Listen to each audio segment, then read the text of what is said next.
আসসালামু আলাইকুম, শুভ সকাল সবাইকে। সবাই কেমন আছেন? আশা করি ভালো আছেন। আমি আলহামদুলিল্লাহ ভালো আছি।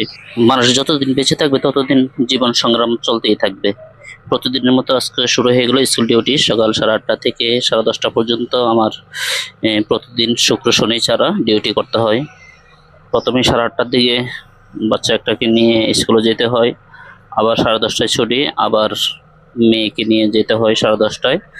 তারপর ছেলেকে নিয়ে এসে বাসায় রেখে আবার মার্কেটে যেতে হয় নিজের ব্যবসার কাজে। তো এইভাবেই চলবে জীবন জীবিকা। মানুষ যতদিন বেঁচে থাকে ততদিন কর্ম করে খেতে হবে, কিছু তো করার নাই। আর অলসতা জীবনের অধঃপতন। আপনি অলসতা যত দেখাবেন তত আপনার জীবনের অধঃপতন হবে। আপনি যতক্ষণ পর্যন্ত নিজের জীবিকার মতো আপনার জীবনটাকেও জীবিকার সাথে তাল মিলিয়ে চলবেন ততক্ষণ পর্যন্ত আপনি চলতে পারবেন আনন্দ এসে। আমাদের মতো গরিব মানুষ যারা আছে আমরা সারাক্ষণ কর্ম নিয়ে বিজি থাকি, কেননা আজকে কর্ম না করলে আগামী দিন আমরা খাইতে পারবো না, চলতে পারবো না।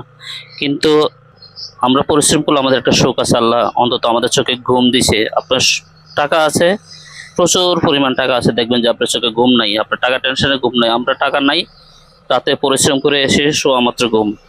আর বেশি টাকা হলে কখনো ঘুম আসতো না।